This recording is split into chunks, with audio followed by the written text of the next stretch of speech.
کسی کے سہارے بھی چل کر نہیں آ سکتا ہے، اپنے گھر میں بھی وہ ادا کر سکتا ہے، کیونکہ اس کی جو جماعت ہے سنت علی الکفایہ، یعنی سنت کفایہ ہے کہ محلے سے چند حضرات نے اگر مسجد میں جماعت قائم کر لی تو سب کے اوپر سے اس کی ذمہ داری ختم ہو جائے گی، اگر کسی نے بھی اگر جماعت کو قائم نہیں کیا تو پورا محلے والے اس کے گناہگار ہو جائیں گے۔ تو یہ گھر میں پڑھ سکتے ہیں؟ جی بالکل۔ یہ آج تو بہت سارے حفاظ تراویح پڑھانے کے لیے مل جاتے ہیں، لیکن بعض آج بھی ایسے دیہات ہیں جہاں پر حفاظ کا انتظام نہیں ہوتا ہے، تو کیا وہ تراویح کی نماز سوروں کے ذریعے ہی پڑھ سکتے ہیں؟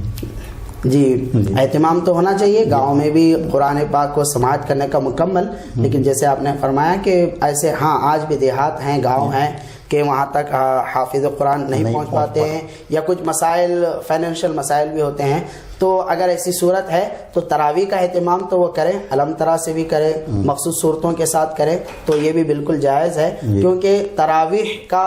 ادا کرنا یہ سنت مؤکدہ ہے، تو اس کا اہتمام ہونا ضروری ہے۔ مولانا اگر نماز تراویح کے دوران اگر امام سے سہو ہو جائے تو اس کے لیے کیا حل ہے؟ نہیں، اگر امام سے کوئی قرات میں یا کچھ رکعت میں سہو ہو جائے تو اس کے لیے کیا کہ وہ سجدہ سہو کیا جا سکتا ہے یا پھر نماز دہرائی جانی چاہیے؟ نہیں، امام سے اگر نماز تراویح میں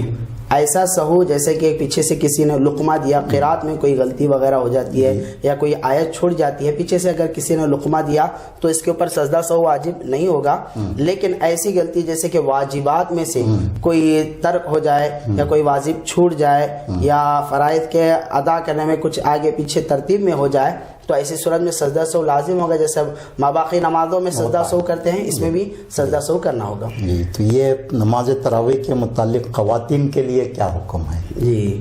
خواتین کے لیے نماز تراویح سے متعلق فقہ حنفی میں یہ حکم ہے کہ خواتین اپنے اپنے گھروں میں نماز تراویح کا اہتمام کریں، انفرادی کریں یا اجتماعی بھی کر سکتے ہیں؟ جی بالکل،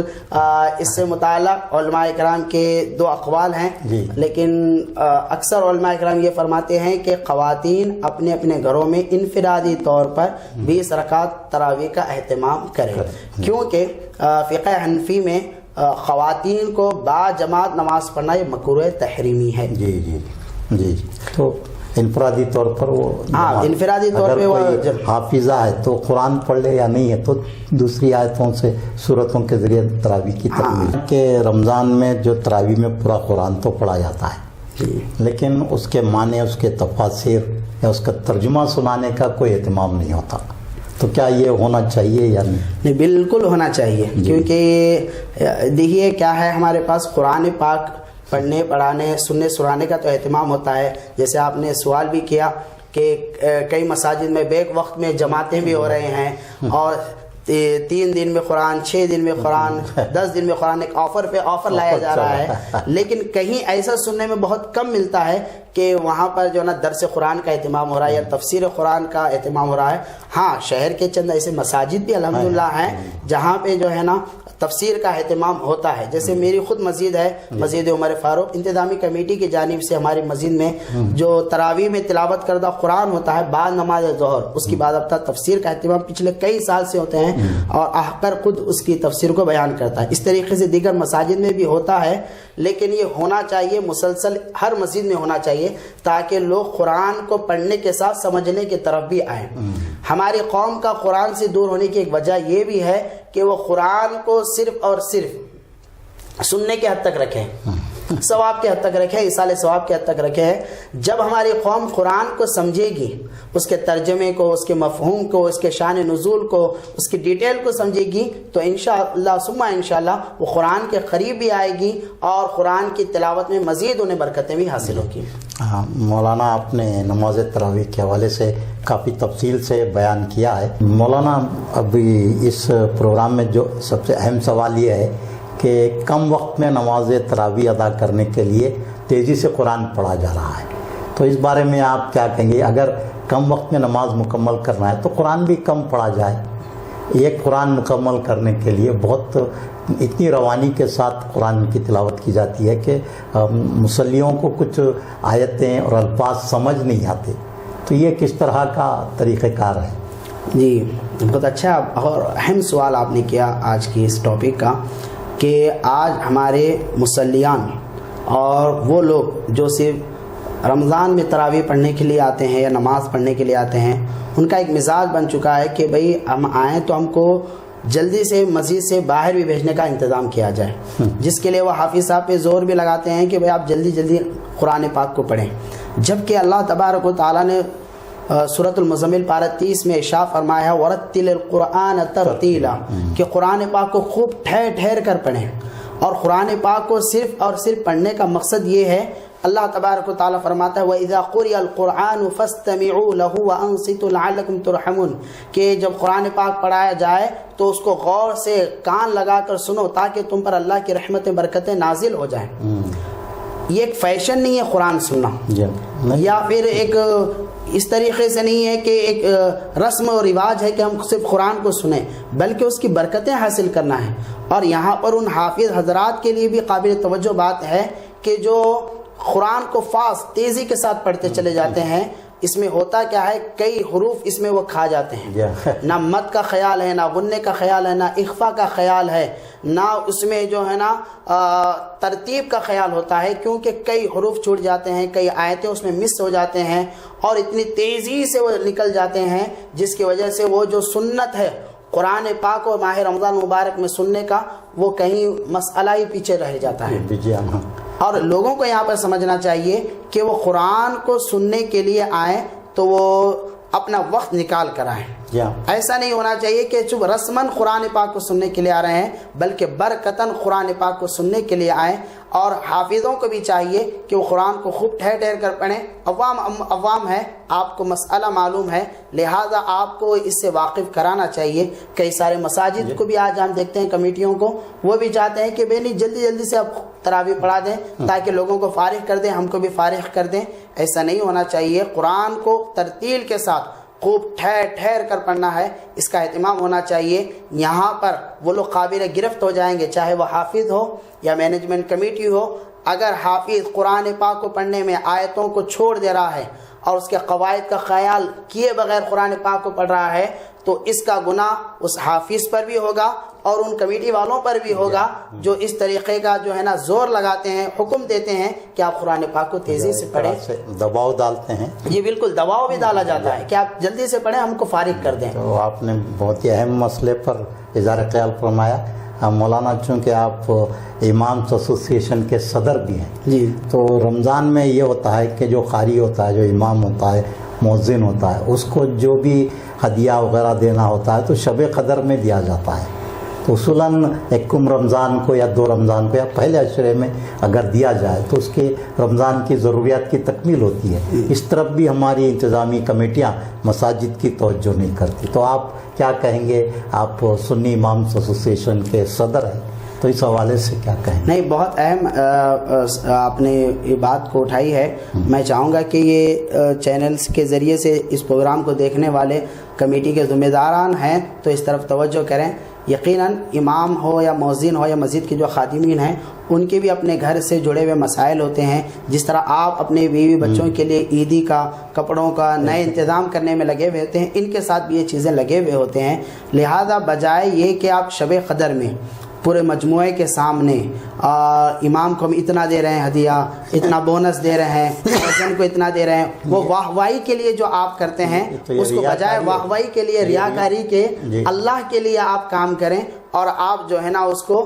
پہلی رمضان میں، دوسری رمضان میں یا 5 رمضان کے اندر ہی ان کو دے دیں، تاکہ وہ جو خوشی چہرے پر شب قدر میں دینے سے بہتر وہ جو امام کے چہرے پر، مؤذن کے چہرے پر آپ دیکھیں گے، اللہ اس کی برکتیں آپ کے گھروں میں عطا فرمائے گا۔ تو یہاں پر ایک مسئلہ تو یہ ہے۔ دوسرا، بعض لوگوں کا عذر ہوتا ہے، نہیں صاحب اس میں جمع نہیں ہوتا ہے، فنڈ نہیں ہوتا ہے، کیونکہ اہتمام ہوتا ہے نا کہ حافظ صاحب کے لیے چندہ، امام صاحب کے لیے چندہ، جبکہ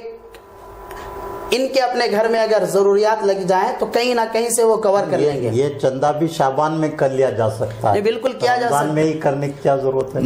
تو نہ چاہے تو باتیں ہزار. یہ شروعات تو ہونی چاہیے. نہیں بالکل اس میں شروعات ہونی چاہیے. اور کئی سارے مساجد چاہے آج مالی اعتبار سے الحمدللہ ہر مسجد فائنینشیل طور سے مضبوط ہے, اور اس کے صدر اور اس کے نائب صدر سیکریٹری تو مالی اعتبار سے جو مضبوط ہے وہی آگے آ کے بنتے ہیں. لہذا ان کو چاہیے کہ اپنی جانب سے وہ جو ہے نا یہ رقم کو ادا کریں. جب چندہ وغیرہ جمع ہو جائے تو پھر وہ اس میں سے لے لیں. یہ بھی گنجائش ہے نا کہ امانت کے طور پہ وہ دے دیں اس طریقے سے, تاکہ سہولت امام مؤذن کے لیے ہو, تاکہ اس میں سب کے لیے راحت کا سامان بن سکے. تو میں چاہوں گا کہ آپ ایک نوجوان عالم دین ہیں, نوجوانوں میں آپ زیادہ مقبول ہیں, تو رمضان المبارک میں ہمارے نوجوانوں کی جو حالت ہوتی ہے وہ رات کے وقت میں کرکٹ کھیلنا, کوئی کھیل کھیلنا یا موبائل دیکھنا, رات میں بیکار وقت گزاری کرنا, اس پہ زیادہ نوجوان متوجہ رہتے ہیں. تو رمضان کا قیمتی مہینہ ہے, اس کا ایک ایک لمحہ قیمتی ہے, تو ان کے لیے آپ کیا پیغام اور تلقین کرنا چاہیں گے؟ جی آپ کی اس گزارش پر کہ ہمارے نوجوانوں کو یہ چیز بالکل سمجھنے کی ضرورت ہے کہ جوانی کی عبادت بڑھاپے سے افضل ہوا کرتی ہے. تو ہمارے نوجوانوں کو چاہیے کہ اس گرم خون کا استعمال ہمیں اللہ تعالیٰ اس کے رسول کی محبت میں استعمال کرنا ہے. سبحان اللہ. بڑھاپے میں تو ہر کوئی مزید کو پکڑ لیتا ہے, لیکن جوانی میں جب ایک طرف نفسانی خواہشات بھی ہیں, جب ایک طرف ہماری ذمہ داریاں بھی ہیں, اس کے علاوہ جب اللہ اس کے رسول کی اطاعت میں جب یہ راتیں گزرتی ہیں, یہ دن گزرتا ہے, تو اللہ اس میں بہت برکتیں عطا فرماتا ہے. اللہ کے نبی صلی اللہ علیہ وسلم ارشاد فرماتے ہیں کہ اللہ تبارک و تعالیٰ نے تم پر روزوں کو فرض کیا ہے, میں تراویح کو سنت تم پر کرتا ہوں. سنو, جس نے دن میں روزے رکھا اور رات میں قیام یعنی تراویح ادا کی, اللہ تبارک و تعالیٰ اس سے گناہوں سے ایسے پاک فرمائے گا جیسے وہ ابھی ماں کے پیٹ سے پیدا ہوا. اللہ کے نبی فرماتے ہیں کہ جو شخص رات میں تراویح میں کھڑے ہو کر قرآن کو سنے گا اور تراویح کو پڑھے گا, حضرت ابو ہریرہ رضی اللہ تعالیٰ روایت کرتے ہیں بخاری کی حدیث پاک, جو تراویح کو ادا کرے گا رات میں جاگ کر, اللہ تبارک و تعالیٰ اس کے تمام صغیرہ گناہوں کو معاف فرما دے گا. تو یہ نوجوانوں سے میری گزارش ہے, خواہش ہے کہ آپ راتوں کو جا کر یوں ہی فالتو میں بیکار سی لغو چیزوں میں اور کھیل کود میں نہ گزارے. یہ ایک بہت ہی بڑا اصلاح ہمارے معاشرے کے لیے ضروری ہے کہ اسپیشل طور سے رمضان مبارک کی راتوں میں آپ دیکھیں ریسٹورنٹ کھلے ہوئے ہیں, باکس کرکٹ اوپن ہو رہے ہیں اور آفر پہ آفر رکھے ہوئے ہیں. ان لوگوں کو بھی سمجھنا چاہیے کہ ہم ہمارے نوجوانوں کو, ہمارے معاشرے کو کس طرف لے جا رہے ہیں. ایک طرف اللہ اس کے رسول دعوت دے رہے ہیں مساجد کے طرف, اور اس کے خلاف آپ جا کر دعوت دے رہے ہیں کھیلنے کے طرف, ریسٹورنٹ پہ آنے کی طرف. اور بعض لوگ ایسے ہیں جو انڈر گراؤنڈ جو ہے نا ہوٹلوں کو اوپن کیے ہوئے ہیں اور اس میں آفر رکھے ہوئے ہیں, گیمز رکھے ہوئے ہیں, تاکہ بچے یہاں پر آئے, رات یہاں پر پوری گزاریں. نہ تراویح ہے, نہ سحری کا صحیح طریقے سے وہ برکتیں حاصل کرنا ہے, نہ نماز فجر ہے, پھر دن بھر سو جانا, پھر افطار کے وقت اٹھنا, نہ روزہ برائے نام ہو جا رہا ہے. تو نوجوانوں سے میری خواہش ہے یہ جو دن ملے ہیں وہ آئندہ ملیں یا نہ ملیں ہمیں پتہ نہیں ہے. آج جو وقت ہے اس کا صحیح استعمال کریں, اللہ اس کے رسول کی اطاعت میں گزاریں, اور ایک اچھا اور سچا اور پکا مسلمان ہونے کا اپنی ذات سے ثبوت تم دیں. جی مولانا آپ کا بے حد شکریہ. ناظرین, یہ پروگرام رحمت رمضان آپ اے ٹی وی گلبرگہ پر سحر اور افطار سے آدھا گھنٹہ قبل دیکھ سکتے ہیں. فیس بک اور یوٹیوب پر آپ اے ٹی وی گلبرگہ ٹائپ کر کے پروگرام دیکھ سکتے ہیں. پروگرام کے آخر میں گلبرگہ کے خوش اعلان نعت خوان اور صحافی بشیر عالم سے آئیے ایک نعت سنتے ہیں, اور اسی کے ساتھ یہ پروگرام اختتام پذیر ہوتا ہے. پھر آپ سے اگلے پروگرام میں ملاقات ہوگی. اللہ حافظ.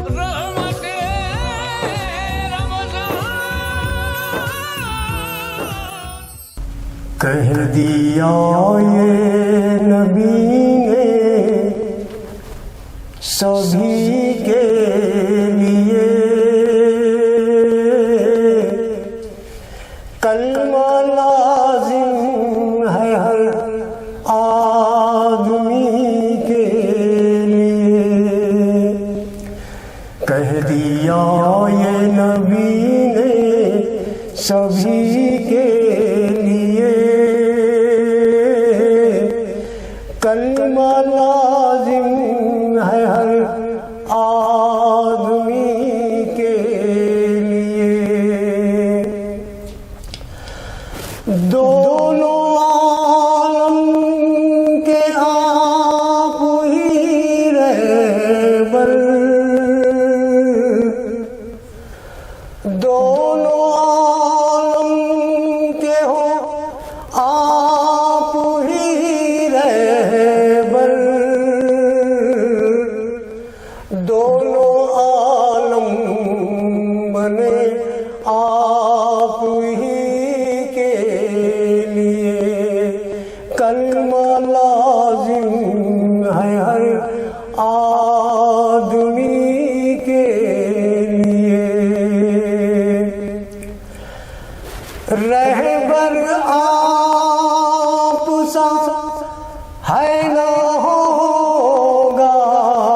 کبھی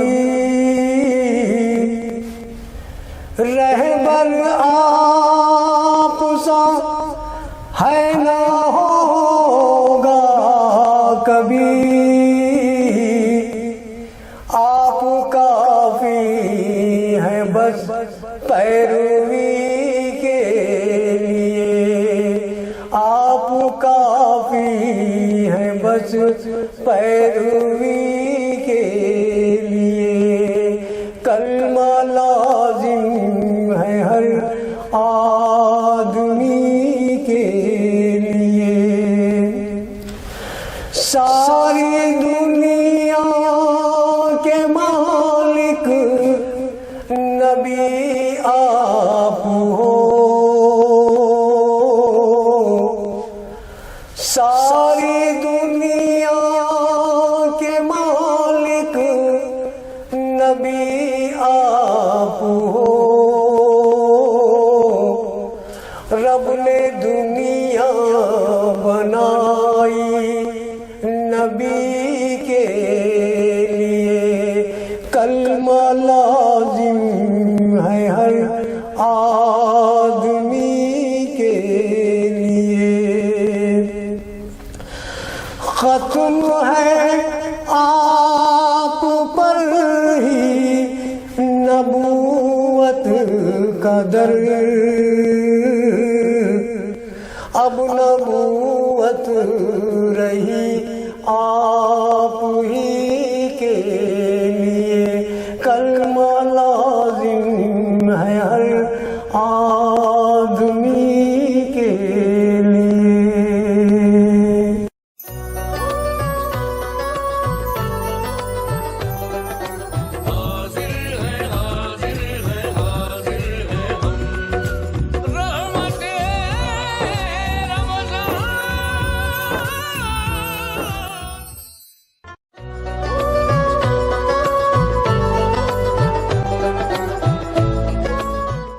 گلبرگہ اور اس کے مضافات میں افطار کا وقت ہو چکا ہے۔ دوسرے مقامی لوگ اپنے مقامی وقت کے اعتبار سے روزہ افطار کریں۔ روزہ افطار کرنے کی دعا: اللہم انی لک صمت وبک آمنت وعلیک توکلت وعلی رزقک افطرت۔ ترجمہ: اے اللہ، میں نے تیری خاطر روزہ رکھا، تجھ پر ایمان لایا اور تجھ ہی پر بھروسہ کیا، اور تیرے ہی دیے ہوئے رزق سے افطار کرتا ہوں۔